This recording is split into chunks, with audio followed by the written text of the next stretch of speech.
Hi, എല്ലാവർക്കും നമസ്കാരം. പുതിയൊരു വീഡിയോയിലേക്ക് എല്ലാവരെയും സ്വാഗതം ചെയ്യുന്നു.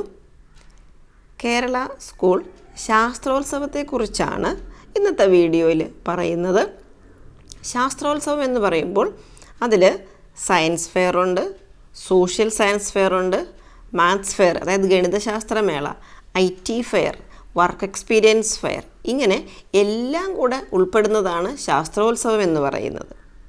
അതിൽ ഹയർ സെക്കൻഡറി വിഭാഗം സയൻസ് ഫെയറിൽ ഏതൊക്കെ ഐറ്റംസാണ് ഉൾപ്പെടുത്തിയിട്ടുള്ളത് എന്നുള്ളതിനെക്കുറിച്ചുള്ള ഒരു വിവരണമാണ് ഇന്നത്തെ വീഡിയോ. ഹയർ സെക്കൻഡറി വിഭാഗം സയൻസ് ഫെയർ, അതായത് +1 +2 പഠിക്കുന്ന സയൻസ് ഗ്രൂപ്പ് തന്നെ ആവണമെന്നൊന്നുമില്ല. സയൻസ് ആവാം, കൊമേഴ്സ് ആവാം, ഹ്യൂമാനിറ്റീസ് ആവാം, ഏത് ഗ്രൂപ്പ് വേണമെങ്കിലും ആവാം. അതിൽ സയൻസ് ഫെയറിൽ ഏതൊക്കെ ഐറ്റംസാണ് ഉള്ളതെന്നാണ് പറയുന്നത്. Working model, still model, improvised experiments, research type project. അപ്പോൾ ഹൈസ്കൂൾ കഴിഞ്ഞിട്ടാണല്ലോ ഹയർ സെക്കൻഡറിയിലോട്ട് വരുന്നത്. ഹൈസ്കൂൾ തലത്തിൽ മത്സരങ്ങളിൽ പങ്കെടുത്ത കുട്ടികൾക്ക് അറിയാം വർക്കിംഗ് മോഡൽ, സ്റ്റിൽ മോഡലൊക്കെ എന്താണെന്നുള്ളത് അറിയാം. ഞാൻ അതിനെക്കുറിച്ചൊന്നും വിശദമായിട്ട് പറയുന്നില്ല. മത്സരങ്ങൾ ഏതൊക്കെയാണെന്ന് മാത്രമാണ് പറയുന്നത്. അപ്പോൾ ഹൈസ്കൂളിലാണെങ്കിൽ നമുക്ക് വർക്കിംഗ് മോഡലുണ്ട്, സ്റ്റിൽ മോഡലുണ്ട്. ഇംപ്രൂവൈസ്ഡ് എക്സ്പെരിമെൻറ്റിൻ്റെ സ്ഥാനത്ത് സിമ്പിൾ എക്സ്പെരിമെൻറ്റ്സ് എന്ന പേരിലാണ് അതറിയപ്പെട്ടിരുന്നത്. റിസർച്ച് ടൈപ്പ് പ്രോജക്റ്റൊക്കെ അതേ പേര് തന്നെയാണ്. വർക്കിംഗ് മോഡൽ എന്ന് പറയുമ്പം ഏതെങ്കിലും ഒരു പുതിയ ഇൻവെൻഷൻ, പുതിയ കണ്ടുപിടുത്തം നടത്തണം, അത് വർക്ക് ചെയ്യുന്നതായിരിക്കണം. അതല്ല ഇപ്പം സയൻസ് തീംസ് തന്നെ ആവാം, അതല്ലെങ്കിൽ എന്തെങ്കിലും ഇന്നോവേറ്റീവായിട്ടുള്ള ഐഡിയ ഉപയോഗിച്ച് വർക്ക് ചെയ്യുന്ന ഏറ്റവും സമൂഹത്തിന് ഉതകുന്ന രീതിയിലുള്ളതായിരിക്കണം. അതിനൊക്കെ പ്രയോറിറ്റി ഉണ്ട്. സ്റ്റിൽ മോഡൽ എന്ന് പറയുമ്പോൾ വർക്ക് ചെയ്ത് കാണിക്കേണ്ട എന്തെങ്കിലും ഐഡിയ ഉപയോഗിച്ച് ഏതെങ്കിലും തീമിനെ ബേസ് ചെയ്തുകൊണ്ട് നിങ്ങൾ ഒരു മോഡൽ ഉണ്ടാക്കി വെക്കാം. അത് വർക്ക് ചെയ്യേണ്ട, പക്ഷെ അതിൻ്റെ ഒരു നിശ്ചല മാതൃകയാണ് ഉദ്ദേശിക്കുന്നത്. ഇംപ്രൂവൈസ്ഡ് എക്സ്പെരിമെൻറ്റ്സ് എന്ന് പറയുമ്പോൾ ഹൈസ്കൂളിൽ സിമ്പിൾ എക്സ്പെരിമെൻറ്റ്സ് എന്ന പേരിൽ അറിയപ്പെട്ടു. അതിൻ്റെ കുറച്ചുകൂടെ ഹൈ ലെവലാണ്. അതായത് ഒരു പുതിയ ഇംപ്രൂവൈസേഷൻ ഏതെങ്കിലും സയൻസ് പ്രിൻസിപ്പിളിനെ അടിസ്ഥാനപ്പെടുത്തി, സയൻസ് പ്രിൻസിപ്പിൾ തന്നെ ആവണമെന്നൊന്നുമില്ല കേട്ടോ, നമുക്ക് ഏത് വേണമെങ്കിലും ആവാം, SS ആവാം, ഏത് വേണമെങ്കിലും ആവാം. ഏതെങ്കിലും ഒരു തത്വത്തെ അടിസ്ഥാനപ്പെടുത്തി പ്രവർത്തിപ്പിക്കാൻ പറ്റുന്ന അത് വർക്ക് ചെയ്യണമെന്നുണ്ട്. സ്റ്റിൽ മോഡലല്ല, സ്റ്റില്ലായിട്ടിരിക്കുന്നതല്ല, അത് വർക്ക് ചെയ്ത് കാണിക്കണം. ഇംപ്രൂവൈസേഷനാണ്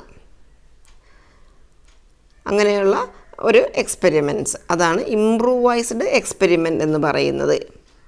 ഇംപ്രൂവൈസ് ചെയ്യുക, അതായത് പുതിയതായിട്ടൊരു കാര്യം കണ്ടെത്തുന്നു. റിസർച്ച് ടൈപ്പ് പ്രോജക്റ്റ്, അത് ഇതുപോലെ ഒരു തീമിനെ ബേസ് ചെയ്തുകൊണ്ട് നിങ്ങൾക്ക് എന്തെങ്കിലും ഒരു സർവേയൊക്കെ നടത്തിയിട്ട് അതിൻ്റെ അടിസ്ഥാനത്തിൽ ഒരു പുതിയൊരു കാര്യം കണ്ടെത്തുന്നതാണ്.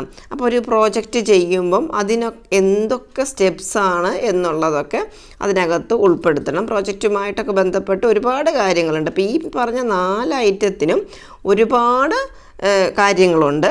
അപ്പോൾ അത് മുഴുവനായിട്ട് ഞാനിതിവിടെ പറഞ്ഞില്ല, ഏതൊക്കെ ഐറ്റം എന്ന് മാത്രമേ പറഞ്ഞിട്ടുള്ളൂ. അതിനെക്കുറിച്ച് വിശദമായിട്ട് വരുന്ന വീഡിയോയിൽ പറയും. അതായത് ഇതിൻ്റെ വാല്യൂ പോയിൻറ്റ്സ് എന്തൊക്കെയാണ്, ഈ വർഷത്തെ തീം എന്തൊക്കെയാണ്. ജനറലായിട്ട് എല്ലാ വർഷവും ഐറ്റംസ് ഇത് തന്നെയാണ്, പക്ഷേ നമുക്ക് ഓരോന്നിനും തീം തരും. ഈ വർഷത്തെ തീം പറഞ്ഞിട്ടില്ല. തീം പറയുമ്പോൾ ഞാനത് നിങ്ങളെ വീഡിയോയിലൂടെ അറിയിക്കുന്നതാണ്. അതിനെ ബേസ് ചെയ്തുകൊണ്ടായിരിക്കണം നമ്മളിത് ചെയ്യേണ്ടത്. അതുപോലെ അടുത്ത മത്സരങ്ങൾ, ഇത് സ്കൂൾ ലെവലിൽ മത്സരം നടത്തപ്പെടും. അവിടെ നിന്ന് ഫസ്റ്റ് കിട്ടുന്ന കുട്ടികളെയാണ് സബ് ഡിസ്ട്രിക്ട് ലെവലിലേക്ക്, സബ് ജില്ലാ തലത്തിലേക്ക് പങ്കെടുപ്പിക്കുന്നത്. അപ്പോൾ ഇതിൻ്റെ പ്രത്യേകത എന്ന് പറയുന്നത് സിംഗിളായിട്ടല്ല നിങ്ങൾ പങ്കെടുക്കേണ്ടത്. നിങ്ങൾ പെയറായിട്ട് 2 കുട്ടികൾ ചേർന്നിട്ടുള്ള ഒരു പെയറായിട്ടാണ് നിങ്ങൾ മത്സരത്തിൽ പങ്കെടുക്കേണ്ടത്. അത് +1ഉം +2 ആവാം, 2 പേരും +1ൽ നിന്ന് തന്നെ ആവാം, 2 പേരും +2ൽ നിന്ന് തന്നെ ആവാം, +1 +2ൽ നിന്നാവാം, ബോയ് ഓർ ഗേൾ ആവാം, എങ്ങനെയാണെങ്കിലും കുഴപ്പമില്ല. ഹയർ സെക്കൻഡറി കുട്ടികളാവണമെന്ന് മാത്രമേ ഉള്ളൂ. സയൻസ് ഗ്രൂപ്പോ കൊമേഴ്സ് ഗ്രൂപ്പോ ഏത് വേണമെങ്കിലും ആവാം, ഹ്യൂമാനിറ്റീസ് ഏത് വേണമെങ്കിലും ആയാലും കുഴപ്പമില്ല. അപ്പോൾ അതിൻ്റെ പ്രസൻറ്റേഷൻ കാര്യങ്ങൾ ഇങ്ങനെ വാല്യൂ പോയിൻറ്റ്സ് ഇതിനെക്കുറിച്ചൊക്കെ വിശദമായിട്ട് പിന്നീടൊരു വീഡിയോ ചെയ്യുന്നതാണ്. ഇത് അപ്പോൾ സ്കൂൾ ലെവലിൽ മത്സരം നടത്തിയതിന് ശേഷം സബ് ഡിസ്ട്രിക്ട് ലെവലിലേക്ക് നിങ്ങൾ പങ്കെടുപ്പിക്കും. സബ് ഡിസ്ട്രിക്ട് ലെവലിൽ നിന്ന് 1ഉം 2ഉം ഫസ്റ്റ് പ്രൈസും സെക്കൻഡ് പ്രൈസും കിട്ടുന്ന കുട്ടികളെയാണ് ജില്ലാ തലത്തിലേക്ക് റവന്യൂ ഡിസ്ട്രിക്ട് ലെവലിലേക്ക് പങ്കെടുപ്പിക്കുന്നത്. അവിടെ നിന്ന് 1ഉം 2ഉം കിട്ടുന്ന കുട്ടികളാണ് സ്റ്റേറ്റ് ലെവലിലേക്ക് മത്സരിക്കേണ്ടത്. സ്റ്റേറ്റ് ലെവലിൽ പങ്കെടുത്തു കഴിഞ്ഞാൽ നിങ്ങൾക്ക് ഗ്രേസ് മാർക്ക് കിട്ടുന്നതാണ്. അതായത് സ്റ്റേറ്റ് ലെവലിൽ പങ്കെടുത്ത് എ ഗ്രേഡ് കരസ്ഥമാക്കി കഴിഞ്ഞാൽ നിങ്ങൾക്ക് ഗ്രേസ് മാർക്ക്, എ ഗ്രേഡ് അതിനനുസരിച്ചുള്ള മാർക്ക്, പിന്നെ ഗ്രേഡ് മാറുന്നതിനനുസരിച്ച് സ്റ്റേറ്റ് ലെവലിൽ പങ്കെടുക്കുന്നതിന് മാർക്കുണ്ട്.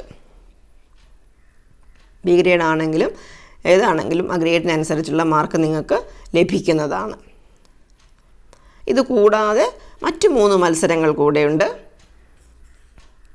Talent search examination. Talent search എക്സാമിനേഷനിൽ ഹയർ സെക്കൻഡറി പോർഷൻസുമായിട്ട് ബന്ധപ്പെട്ടതിൽ കൂടുതലും സയൻസ് റിലേറ്റഡ് ക്വസ്റ്റ്യൻസ് ആണ്. കഴിഞ്ഞ വർഷങ്ങളിലൊക്കെ അങ്ങനെയാണ് കണ്ടിട്ടുള്ളത്. സയൻസ് റിലേറ്റഡ് ആയിട്ടുള്ള ഹയർ സെക്കൻഡറിയിൽ നിന്നുള്ള കൂടുതലും +2 വിഭാഗത്തിൽ നിന്നുള്ള ക്വസ്റ്റ്യൻസ് ആണ് കാണാറുള്ളത്. അപ്പോൾ സ്കൂൾ ലെവലിൽ മത്സരം നടത്തിയതിന് ശേഷം സബ് ഡിസ്ട്രിക്ട് ലെവലിലേക്ക്, അവിടെ നിന്ന് ഡിസ്ട്രിക്ട് ലെവൽ, പിന്നെ അങ്ങനെയാണ് അതിൻ്റെ രീതി.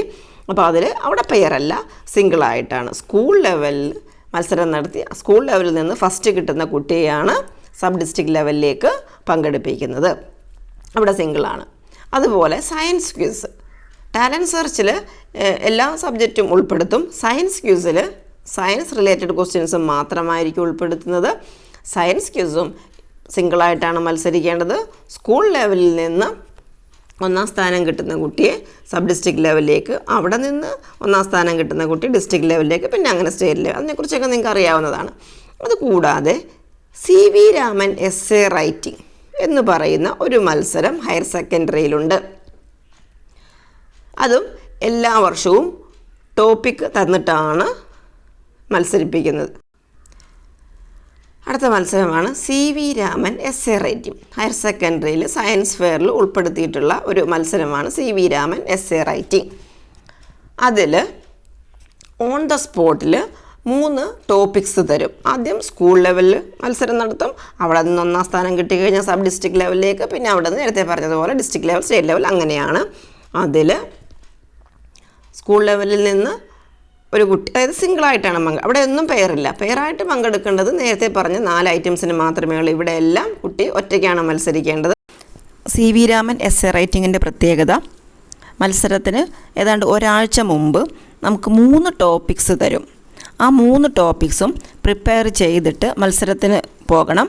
അവിടെ ചെല്ലുമ്പോൾ ഈ 3 ടോപ്പിക്കിൽ നിന്ന് ഒരു ടോപ്പിക്ക് ലോട്ടെടുത്തിട്ട് അതിനെ ബേസ് ചെയ്തുകൊണ്ട് നിങ്ങൾ essay എഴുതണം.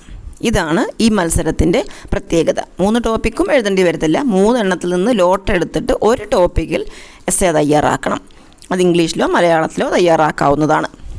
അപ്പം ഇത്രയും മത്സരങ്ങളാണ് ഹയർ സെക്കൻഡറിയിൽ സയൻസ് ഫെയറിൽ നടത്തപ്പെടുന്നത്.